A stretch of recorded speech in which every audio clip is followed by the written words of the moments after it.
orina espontánea, a diferencia de si se obtiene a través de una sonda urinaria o a través de una punción suprapúbica, que son las maneras de obtenerlo.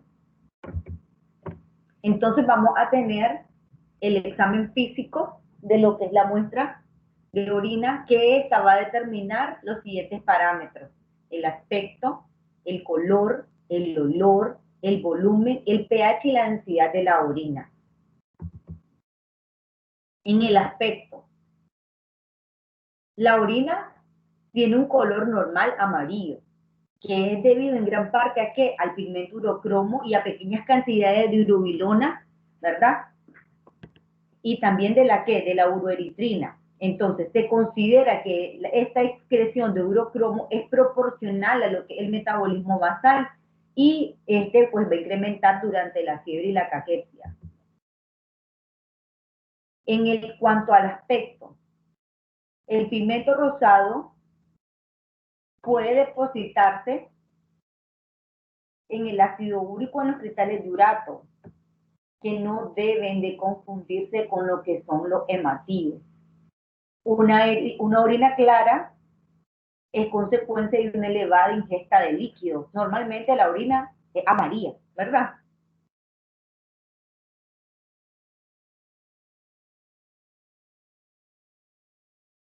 La orina es más oscura cuando se van a retener líquidos y esto va a indicar el grado de hidratación que tenga. En la mayoría de las especies va a ser transparente, un amarillo claro o transparente, aunque va a ser con una tendencia ligeramente turbia a medida que se va concentrando. Las alteraciones producidas in vitro principalmente, ¿verdad?, por el aumento de la temperatura y el pH puede causar una disminución en las transparencias, verse la orina un poco más concentrada. Regálenme un segundito, chicos. Por fin. Denme unos 3 minutitos, ya vengo. Sí.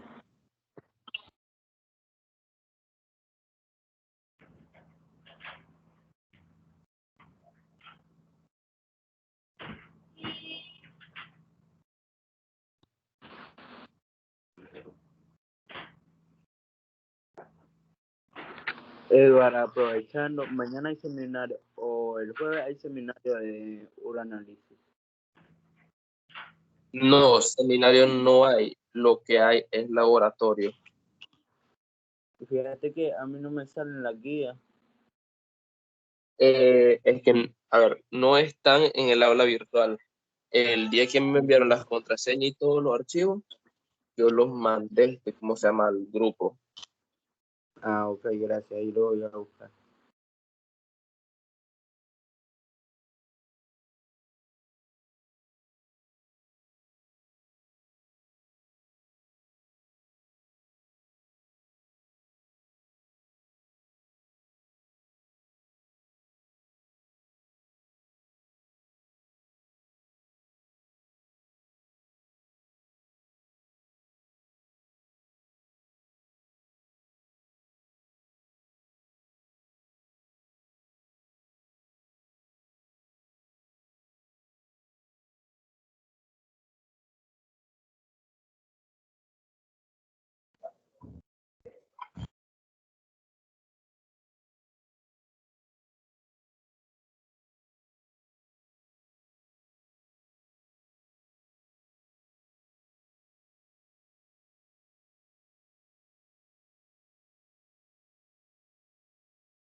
Ya, chicos. Lo siento. Entonces, ¿dónde íbamos? Entonces también tenemos que determinar lo que es el aspecto. Entonces, la causa de lo que cambie esta transparencia por algo turbio o que cambie, ¿verdad?, Esto se debe explicar en base a qué, a los hallazgos del estudio del sedimento urinario. Pero los problemas que más comúnmente se encuentran asociados con la turbidez pueden ser los cristales y los eritrocitos. Los cristales, la influencia por el aumento de la temperatura, además del pH, que puede favorecer o intervenir en la precipitación de estos. Los eritrocitos, los glóbulos blancos y las células epiteliales, que son de los que vamos a hablar ahorita. Entonces, la hematuria, que son los glóbulos, los eritrocitos en la orina, va a dar un color rojizo a la orina y en consecuencia se va a presentar más turbia, que va a ser diferente a la hemoglobinuria, la cual va a proporcionar un color café translúcido a lo que es la orina. ¿Cuándo vamos a encontrar una orina incolora, sin ningún tipo de color? Cuando esta va a estar demasiado diluida, en el caso de que tenemos una poliuria, una diabetes insípida. Cuando la vamos a encontrar turbia, cuando están presentes en ella fosfatos, carbonatos, leucocitos, hablábamos de eritrocitos, ¿verdad? Bacterias, levaduras, grumos de pus y contaminación. ¿Cuándo la vamos a observar lechosa? Bueno, vamos a observar la lechosa cuando tengamos presencia de múltiples neutrófilos. Esto se llama piuria, que es pus, ¿verdad? Y también cuando hay presencia de grasa. Azul verdoso. Entonces, ¿cuándo vamos a encontrar una orina de color azul verdoso? Cuando tengamos una infección por pseudomonas, principalmente en el intestino delgado. Otra causa también es la clorofila, cuando se utiliza en exceso en desodorantes bucales. El color amarillento anaranjado, entonces cuando tenemos orinas demasiado concentradas o cuando tenemos un exceso de urobilina o también cuando tenemos bilirrubina ocasionada por una severa deshidratación. Amarillento verdoso por la presencia de bilirrubina y biliverdina, pero estas se observan con presencia también de espuma amarillenta cuando se presenta este color. Cuando es rojo, meramente roja la orina, cuando tenemos la presencia de eritrocitos, mioglobina, porfirina, hemoglobina o tenemos una muestra contaminada por menstruación. A veces, y muy pocas veces, cuando la paciente, cuando es mujer y toma la muestra, anda con su periodo menstrual, es muy raro. Miramos que nos entrega una orina roja y ni nosotros preguntamos, ni el paciente tampoco nos dice, pues ahorita ando en mi periodo menstrual, porque al final la orina va a estar contaminada por eritrocitos. Entonces, determinar el color de la orina puede ser muy subjetivo en algunos casos, ya que pueden existir enfermedades y la orina estar de un color normal. Y este cambio de color va a estar influenciado por la presencia de pigmentos, tanto endógenos como exógenos. Pero el color nos puede indicar que hay la presencia de algún tipo de anormalidad. Entonces, como por ejemplo en este cuadro, si tenemos un color blanco, acuérdense, lechoso, decíamos, ¿verdad? Entonces podríamos tener la presencia de, si es patológico, pus. Si no es patológico, fosfato. Ambos nos pueden dar un color blanquecino o lechoso en la orina. Entonces, si observan en el cuadro, un acápite tiene el color de la orina, otro acápite tiene las probables patologías que podrían estar cursando por ese color de orina, y en el siguiente cuadro, ¿verdad? Condiciones no patológicas que podrían estar cursando por ese color de la orina.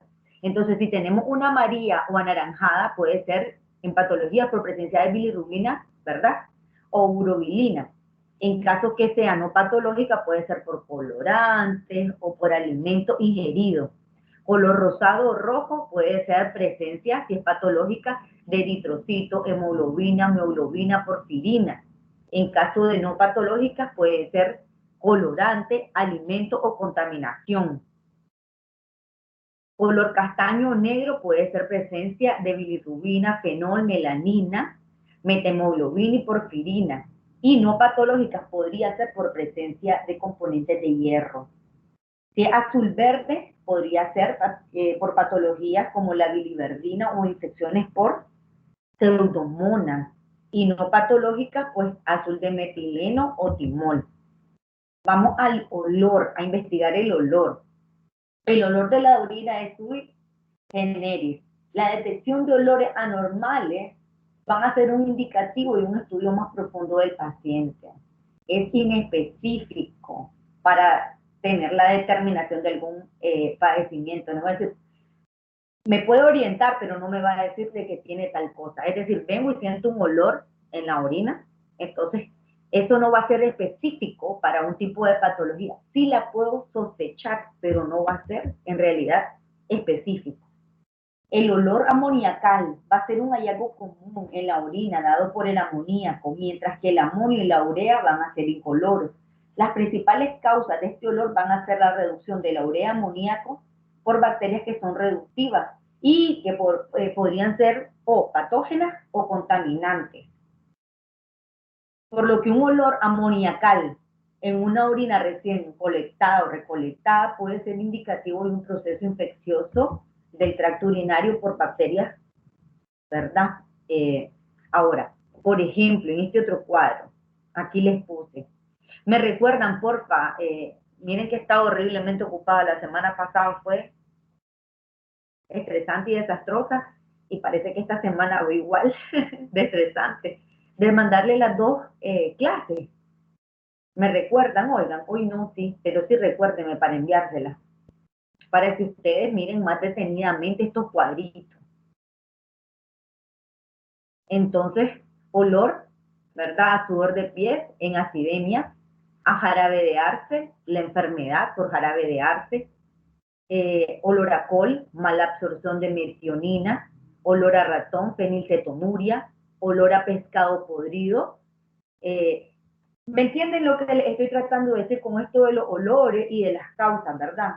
Que no es específico, pero sí les puede orientar a cierto tipo de patologías. Sí, se entiende, se comprende lo que les quiero decir con esto. Como por ejemplo, si tenemos un olor amoniacal, un olor fuerte en la orina, se podría deber a demasiada ingesta de café, a una orina vieja, ¿verdad? A una orina fresca que tenga una infección de la vía urinaria. Un olor fecal en la orina podría deberse a una infección grave de la vía urinaria, a fístulas entre el intestino y la vía urinaria, que se haya fistulizado algo y haya causado algún tipo ya de infección. Olor a frutas, a veces sentimos olor a fruta en la orina. Esto puede ser por la eliminación de acetona, sobre todo lo va a dar en los pacientes diabéticos y en los que tienen ayunos prolongados. El volumen. Entonces, este parámetro va a ser influenciado por múltiples condiciones como son el tamaño del paciente, el tipo de alimentación, la actividad física que lleva, la disponibilidad o el estado, disponibilidad de agua, el estado de hidratación, la temperatura y la humedad ambiental, entre otros. Entonces, el volumen de la orina se debe determinar en los casos en los que clínicamente se observe poliuria, polidixia, proteinuria, incremento en la cantidad de orina, polidixia en la frecuencia, proteinuria, que encontremos proteínas en la orina. Recordemos lo que decíamos de que las proteínas son de alta osmolaridad, ¿verdad? Entonces es difícil que pasen. Y también para evaluar la perfusión renal en pacientes en estado de shock. Entonces, trastorno en el volumen urinario, poliuria, les decía, formación y eliminación de grandes cantidades de orina. Poliuria son grandes cantidades de orina. La poliuria se va a presentar dependiendo de las necesidades corporales para conservar o eliminar agua y solutos. Entonces, esta no se determina sola, debe ser determinada en conjunto con la observación, la historia clínica, el resultado del examen de orina y el examen físico también del paciente. Podemos tener una poliuria fisiológica, que es la causa más común de poliuria y que se presenta como respuesta compensatoria, ¿qué? al incremento de fluido. Si ustedes toman cantidades grandes, excesivas de agua, tienen que orinar cantidades grandes, excesivas de orina, ¿verdad? Ahora, si ustedes toman poca agua, van a orinar muy poco. Entonces, esa es la poliuria fisiológica, respuesta compensatoria al incremento en la toma de fluidos. También tenemos la poliuria farmacológica, que se va a presentar posteriormente a la ingesta de sal, que va a provocar sed inmediata, o a la administración de diuréticos como la furosemida.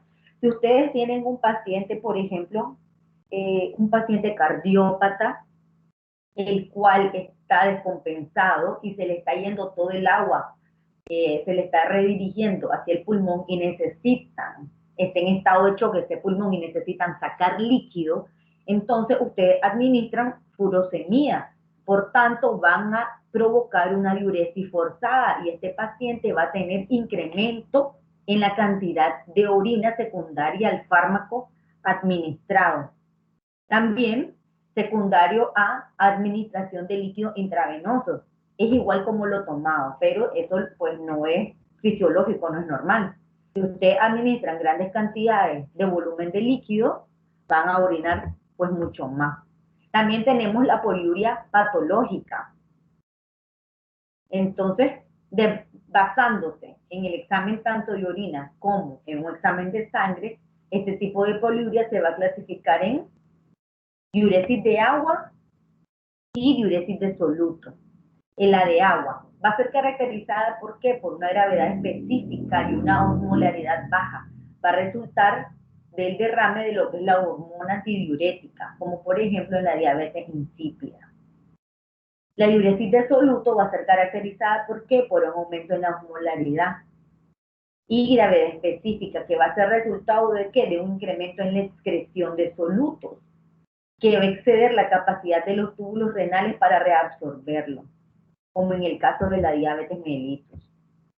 Tenemos también otros tipos de trastornos en el volumen, no solo de excretar grandes cantidades de orina, también podemos tener oliguria, que es la disminución en la excreción de orina. Es decir, cuando orinamos pocas cantidades o menos de lo normal que deberíamos de orinar para 24 horas, a eso se le llama oliguria. La poliacuria es la emisión de orina frecuentemente. En el caso, se puede observar en el caso de que tengamos cistitis, prostatitis, proctitis, hemorroides, entonces, proctitis, perdón, podemos tener o podemos presentar poliacuria, ir excesivamente, frecuentemente al baño. Enuresis se denomina así, que es la micción durante el sueño, cuando nos orinamos, cuando estamos pequeños o en pacientes grandes que tienen algún tipo de patología que se miccionan dormidos en la cama. Anuria es la ausencia total de orina. Ejemplo, un paciente que ya lo tienen ingresado, hospitalizado y ya tiene 12 horas sin orinar, a pesar de los líquidos, de los fluidos, de todo lo que se le ha administrado, a pesar de la administración de medicamentos como la furosemida, y no logran hacer que el paciente orine. Entonces, eso se llama anuria, ausencia de la formación de orina. Y nicturia, que es un volumen de orina nocturna que iguala o sobrepasa a la de la diurna. Es decir, por la mañana miccionamos una vez, 2 veces, pero por la noche vamos a miccionar 5 veces. Entonces eso se llama nicturia, porque el volumen de la orina es mucho mayor en este caso por la noche que por el día. Que también tenemos que valorar el pH de la orina. Este va a ser utilizado ¿para qué? Para la estimación del balance ácido-base de nuestro cuerpo. ¿En qué nos va a ayudar el conocimiento del pH? En el diagnóstico presuntivo de la presencia de ciertos cristales, como cuáles, como el fosfato de calcio, que se va a presentar con pH alcalino, mientras que la cistina y el ácido úrico se encuentran comúnmente en lo que es la orina ácida. Podemos tener variaciones diurnas en el pH de la orina, así como en dependencia de la dieta y algunas patologías que van a producir cambios en el mismo. Las infecciones de la vía urinaria, generalmente causadas por bacterias reductoras de urea, como el estafilococcus y el proteus, frecuentemente van a tornar el pH de la orina a alcalino. Aunque la mayoría de las bacterias patógenas que no utilizan la urea van a dar una orina de pH ácido. ¿Cómo el pH normal entonces de la orina? ¿Es ácido o es alcalino?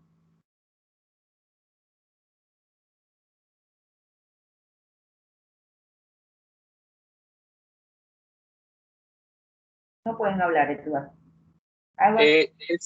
Sí pueden hablar.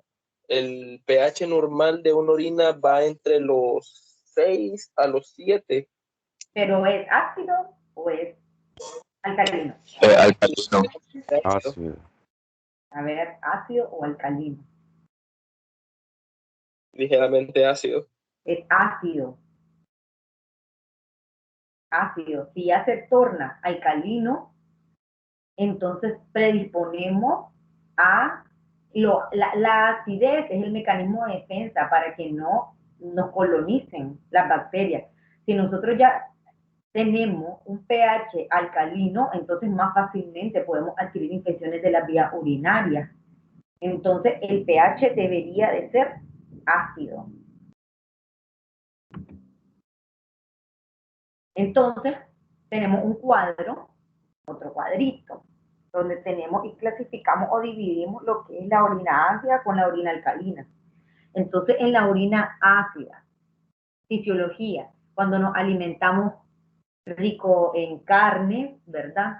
Pobre en hidrato de carbono, cuando hay un catabolismo proteico incrementado por el ayuno, ejercicio muscular incrementado, prolongado, vamos a obtener orina ácida. También por desórdenes orgánicos, por patologías, como cuando tenemos una acidosis metabólico-respiratoria, cuando tenemos una acidosis diabética, una falla renal primaria, cuando estamos ante vómitos severos, diarrea severa, hipoxia y catabolismo de la proteína. ¿Cuáles drogas me van a provocar una orina ácida? Sales de fosfatos como el sodio, el potasio, el amonio, la metionina, el clorhidrato de amonio, el ácido ascórbico, que es la vitamina C, y la furosemida. Por eso les mandan, tomen vitamina C. Cuando hay o les diagnostican algún tipo de infección de vía urinaria y le mandan tratamiento, también los mandan a tomar vitamina C. Por eso mismo, porque necesitamos una orina ácida. Ahora, cuando vamos a tener una orina alcalina, cuando nos alimentamos o cuando tenemos una alimentación vegetariana, cuando hay pobre ingesta de carne, un medicamento con efectos alcalinizantes o cuando tomamos agua alcalina. ¿En cuáles desórdenes orgánicos? ¿En cuáles patologías? Cuando tenemos alcalosis respiratorio-metabólica, infecciones urinarias por bacterias que son reductoras de urea, en el caso de acidosis tubular renal, en cistitis, en úlcera gástrica obstructiva y en drogas. ¿Cuáles drogas nos pueden provocar orina alcalina? El bicarbonato, el lactato de sodio, el acetato de sodio y el citrato de potasio. Que también tenemos que valorar la densidad.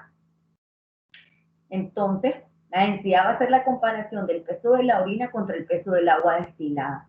La concentración de los solutos de la orina van a variar en dependencia de la ingesta del agua y de los solutos, el estado de las células tubulares y la influencia de la hormona antidiurética sobre lo que es la reabsorción de agua en los túbulos distales. Entonces, por la noche va a ser más concentrada. ¿Cuáles van a ser las orinas hipotenúricas? Las de baja densidad. Isostenúricas, la de concentración normal. Hiperteúricas, las orinas de concentración elevada. Entonces los valores normales de densidad, aquí lo tenemos, el normal, ¿verdad? De 1000 a 1030. Aquí tenemos dividido para recién nacidos y lactantes y en niños mayores, que equivale también para adultos. Entonces, aquí en este otro cuadro tenemos las densidades los valores de las densidades urinarias y cuando se considera baja, alta o una densidad fija. y las patologías a las que puedan conllevar cada uno. La gravedad específica en una orina incrementada o concentrada con una densidad alta puede indicar que deshidratación, diarrea, la diarrea por ende deshidratación, sudoración excesiva por ende deshidratación, glucosuria, insuficiencia cardíaca, relacionado con ¿qué? Con un flujo disminuido hacia los riñones, porque el corazón es un órgano priorizado. Proteinuria, vómito igual por secundario, la deshidratación secundaria al vómito. Y cuando tenemos un consumo restringido de agua, cuando no tomamos agua. Entonces, en orina disminuida, ¿qué nos podría indicar? Que estamos consumiendo líquido en exceso, que tenemos una insuficiencia renal y entonces perdemos nuestra habilidad para reabsorber el agua, una glomerulonefritis o una pielonefritis también. También, aparte del examen físico que se le realiza al examen de orina, el examen general de orina, también tenemos un examen químico. Entonces, en el examen químico se van a determinar los siguientes parámetros: proteínas, glucosa, cetona, bilirrubina, urobilinógeno, hemoglobina o mioglobina y los nitritos. Nos dice un montón un examen de orina, ¿verdad? Pareciera que no dice nada y nos dice un montón.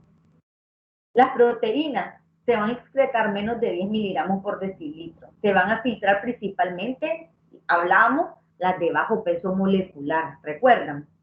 La albúmina va a ser la principal y otras pueden ser la microglobulina de suero y los túbulos, las proteínas de secreción prostática, seminal y también vaginal.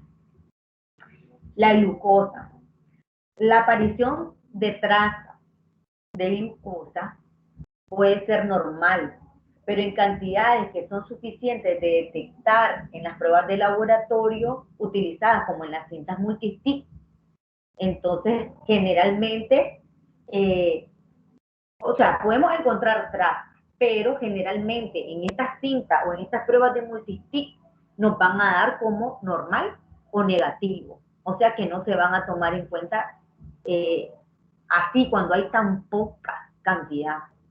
Cuando tenemos en realidad glucosuria, debemos de establecer la causa. Cuando nosotros hacemos una cinta multistick y nos da la glucosa positiva, es que ya ha pasado esta cantidad o estas trazas de glucosa que sean consideradas pues normales.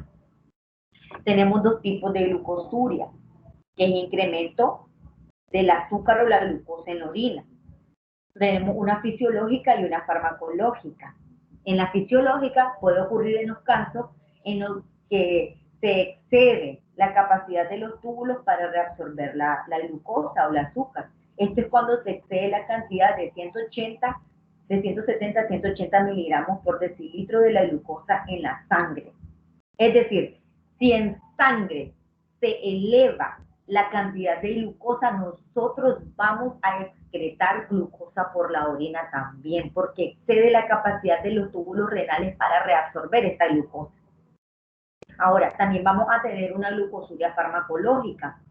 Esto va a ser en el caso de que nosotros administremos soluciones glucosadas como la dextrosal 5, la dextrosal 10. Entonces, el médico viene y está administrándole líquido intravenoso al paciente por X o Y razón. Entonces, y hay tal vez una administración exagerada de esto o por errores, que tal vez calculo dextrosal 5 y era dextrosal 50 y pues el paciente tiene grandes cantidades de glucosa en sangre, por tanto va a excretarlas también por orina, pero esto va a ser al final farmacológico.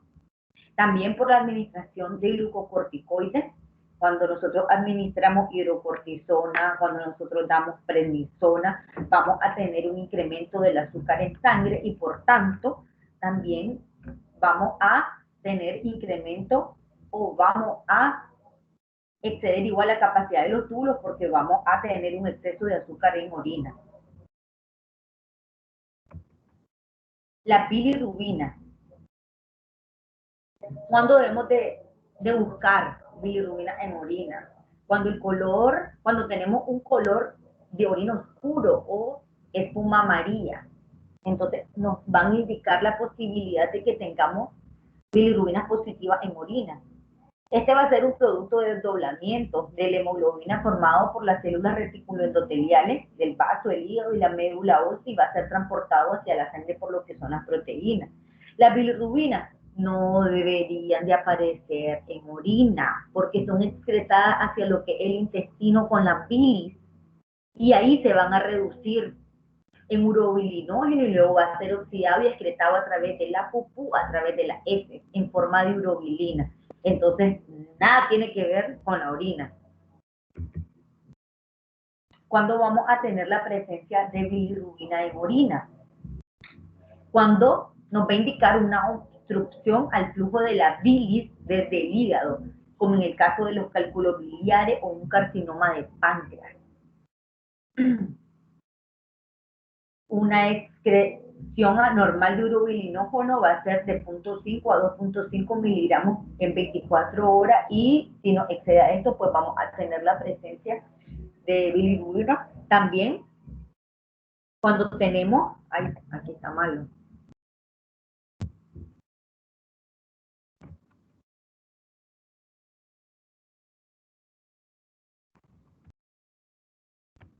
Cuando tenemos lesión hepática que permite al final el paso de la bilirrubina, ¿verdad?, hacia lo que es la circulación, como en el caso de la hepatitis y la cirrosis hepática. Ahora, el urobilinógeno en la orina en condiciones normales presupone una permeabilidad de las membranas y la prueba del urobilinógeno en orina es una de las pruebas más sensibles para determinar si tenemos una alteración o una lesión hepática. Ahora vamos a la hemoglobina. Su determinación es útil como complemento en la identificación en el color de la orina, ¿verdad? Y se interpreta al mismo tiempo que se determina lo que es el sedimento y la densidad de la orina. Podría ser relacionada con un daño traumático en los riñones o en la vía urinaria. Puede ser las causas de anemia hemolítica, de reacciones transfusionales, de quemaduras, de picaduras o también de infecciones. Entonces, la mioglobinuria va a ser un trastorno que va a ser muy poco común y puede ser causado por problemas tóxicos o traumáticos del músculo, como cuando hay aplastamiento, golpe, ejercicio muscular excesivo, prolongado, mordeduras de víboras, choque eléctrico y enfermedades inmunomediadas. Entonces no es normal. Y los nitritos, ¿verdad? Una prueba positiva, los nitritos tienen que salir siempre negativos, no debe de haber nitritos en la orina. Si este nos da positivo, va a indicar que las bacterias que reducen los nitratos urinarios a nitritos están presentes en cantidades apreciables, es decir, de que hay bacterias en orina y por tanto infección. También tenemos el examen macroscópico de orina, en donde podemos observar células, también eritrocitos, leucocitos, cristales, cilindros y estructuras diversas. Este examen microscópico debe hacerse en una muestra que ya centrifugamos.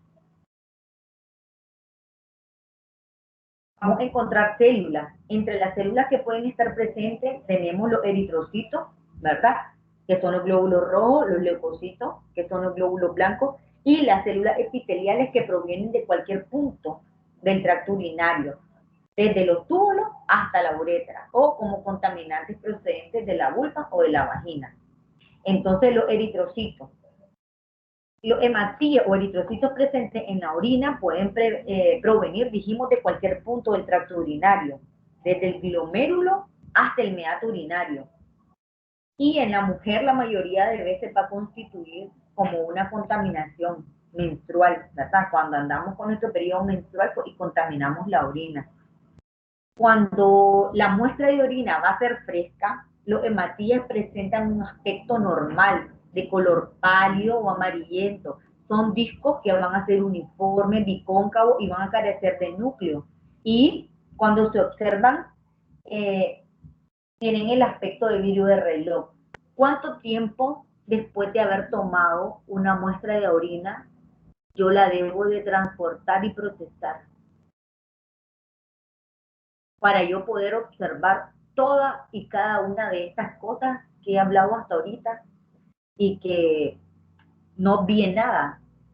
Ajá. ¿Cuánto tiempo? No más, ¿Cuánto es lo máximo? no más 2 horas es lo máximo. Exacto. Lo mejor es llevarlo inmediatamente a ser tomada la muestra, ¿verdad? Transportarla inmediatamente. Pero de no ser así,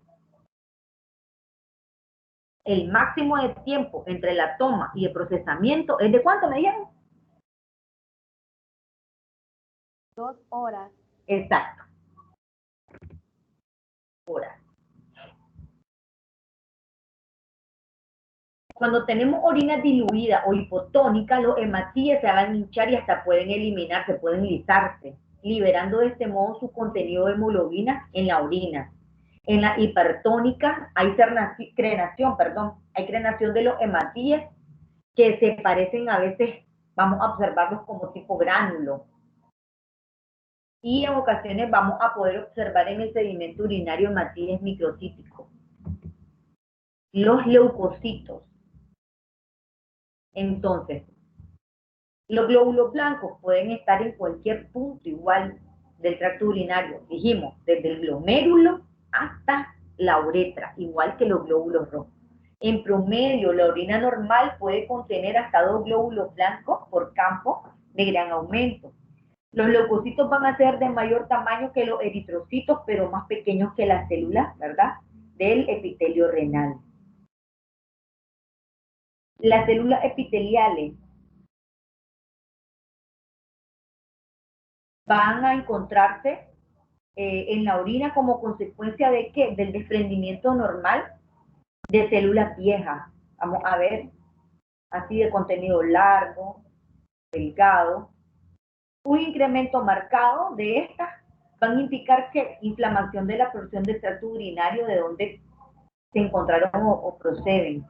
Es muy difícil hacer la distinción del sitio de origen de las células epiteliales. ¿Se imaginan que con una muestra de orina ustedes pudieran predecir que de qué parte exactamente es? Por esta razón, muchos laboratorios informan su presencia sin intentar diferenciarla. Está difícil, ¿verdad? Que digan que son tubulares, que son de transición o si son pavimentosas. Simplemente las reportan como se observan células epiteliales en el examen de orina si es que lo encuentran. Está difícil ponerlas de dónde provienen esas células encontradas. Las del túbulo renal van a ser más grandes que los leucocitos y van a poseer un núcleo grande y redondeado. Podrían ser planas, cúbicas o a veces cilíndricas. Y la presencia de un número elevado de estas células epiteliales tubulares puede producirse en enfermedades como la pielonefritis, la necrosis tubular aguda y en el rechazo de un riñón trasplantado. Las células de transición, estas van a ser de 2 a 4 veces más grandes que los leucocitos. Pueden ser redondeadas o con proyecciones apendiculares. En ocasiones pueden poseer hasta 2 núcleos. Estas van a revestir el tracto urinario desde la pelvis renal hasta la porción proximal de la uretra.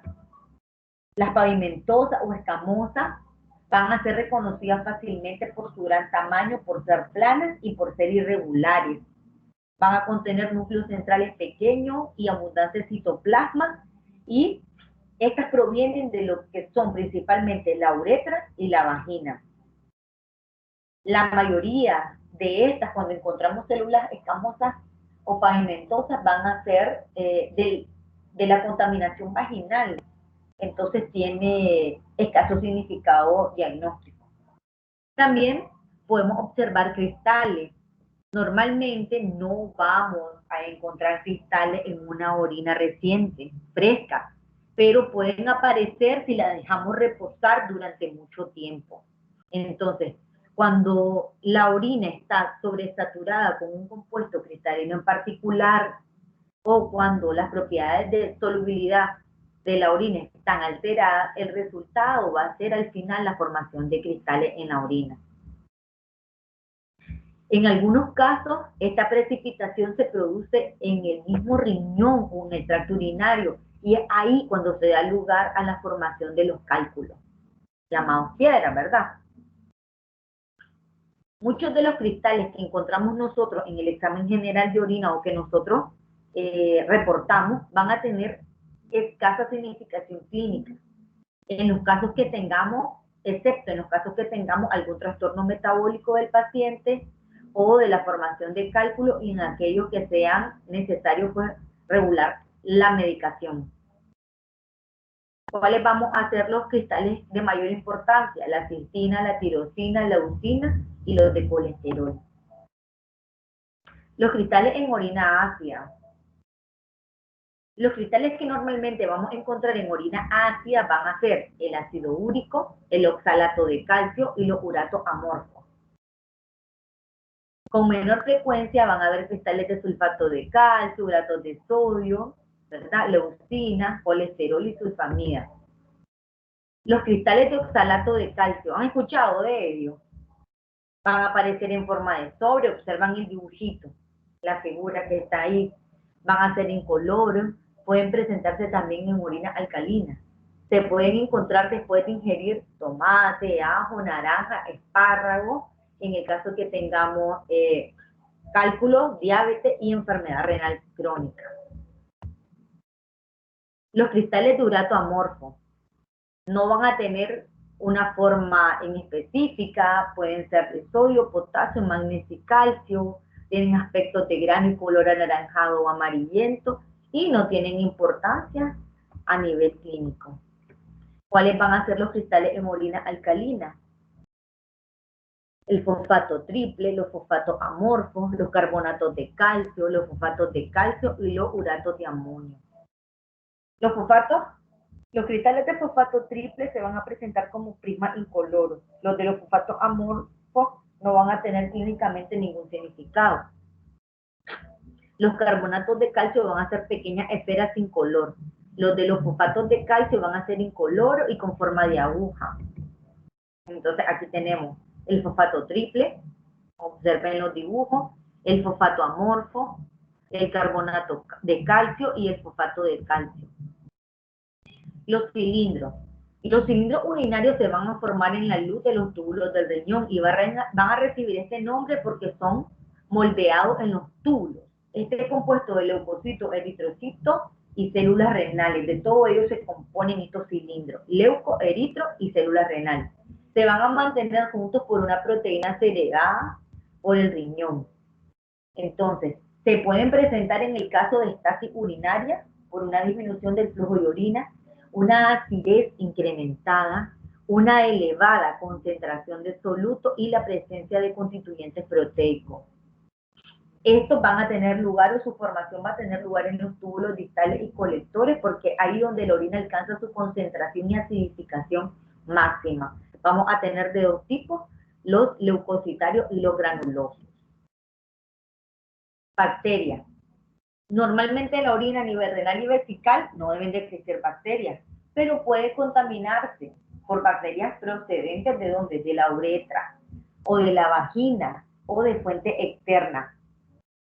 Cuando una muestra de orina fresca que está correctamente recolectada con una técnica de asepsia y antisepsia, ¿verdad? Y del chorro medio, esta va a contener gran número de bacterias, en especial cuando se acompaña de muchos leucos, lo que puede ser generalmente, nos puede indicar una infección del tracto urinario. Entonces, normalmente no debería haber existencia de bacterias, o si las reportan en poca cantidad, podrían ser por la contaminación a nivel de la uretra o de la vagina. Hongos. No deberían de haber hongos en la orina. Las células micóticas son uniformes, incoloras y por lo general de forma ovoide. Pueden tener diferentes tamaños y con frecuencia muestran gemación. A veces se las pueden confundir con los glóbulos rojos, pero a diferencia no son solubles en ácido ni en el álcali y no se tiñen con eosina. Les agradezco muchísimo su atención. No sé si tienen preguntas. Yo sé que es un poco largo, un poco cansado, pero el examen de orina pareciera un examen así, como que así rapidito, pero no, es largo y nos da muchas características físicas, químicas, macroscópicas, que al final pues son muy importantes para el clínico. Entonces la labor que ustedes hacen es de muchísima importancia para nosotros. Por tanto, deben de hacer énfasis y nosotros también en la adecuada y correcta toma del examen de orina. En la siguiente clase creo que vamos a hablar acerca de esto, de la correcta toma del examen de orina, de el transporte y procesamiento adecuado. Una orina que pasa 4 o 5 horas, ya no vamos a tener la misma lectura que de una orina que debe ser procesada antes de las 2 horas. Y pues no sé si tienen preguntas. ¿Se durmieron?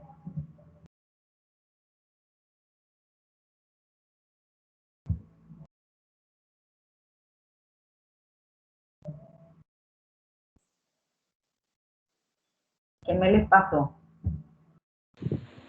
No, doctora. Mire, yo tengo una pregunta. Ajá. Por ejemplo, yo soy una persona que, ¿cómo se llama? Que por lo general ingiere bastante energizante, ¿verdad? Ay, Que mamita. Ajá. entonces, ¿cómo se llama? Yo por lo general, bueno, la pregunta es, yo al beber eso y esperar mi X tiempo a la hora que vaya a, a hacerme un examen de orina y haya ingerido eso, eso se ve presente, ¿cómo se llama? O tiene alguna significancia en la detección de la glucosa en la orina. Las bebidas energizantes tienen cantidades navegables de azúcar. Entonces, si vos tomas un energizante, por tanto, estás tomando un montón de azúcar. Y si no sobrepasa, ¿se acuerdan que hablábamos de rango? Si no sobrepasa estos niveles en sangre, no se va a excretar la glucosa en la orina. Si sobrepasa los miligramos por decilitro en sangre, sí se va a excretar la glucosa en la orina y puede salirse reflejada como una glucosuria. O sea, te va a dar positivo en la cinta multistic, glucosa positivo. Si sobrepasa, si no sobrepasa, no. Simplemente si te hiciese en ese momento un dextróxico o un examen de glucosa en sangre, te va a salir alterada. No sé si te respondía a la pregunta, no sé si era eso lo que quería saber. Sí, sí, sí, sí. Entonces, mientras Sí, no sobrepase el nivel normal, estoy bien. sí, pero no debes de tomar bebidas energizantes porque incrementan la frecuencia cardíaca, la presión arterial, te dan una mejoría temporal muy corta del estado de alerta. Es decir, vos te sentís bien 1, 2, 3 horas y luego el rebote por la cantidad de azúcar que ingeriste es peor. No sé si has sentido de que posterior a 1, 2, 3 horas te sentís muchísimo más cansado que al inicio y necesitas consumir otro por lo mismo, porque tu cuerpo ya te está pidiendo cantidad alta de azúcar. Entonces no es adecuado, comamos bien, sano, hagamos ejercicio, tratemos de dormir las horas reglamentarias. Bueno, son estudiantes y van a dormir un poco menos, es entendible, pero tratemos de hacer la lucha y de no tomar bebidas energizantes. Por favor. No sé si tienen alguna otra pregunta.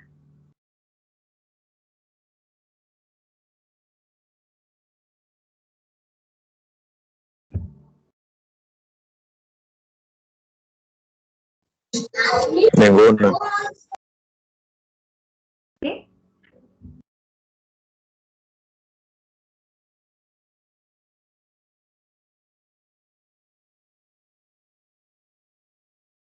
¿Qué dijeron, chicos? Que ninguna, doctora, ya Ya no. Entonces, Claro. fue un gusto y un placer haber estado el día de hoy con ustedes. Nos vemos en la próxima clase. Bendiciones, tengan buen día. Nos vemos. Buen día, Liz. Buen día.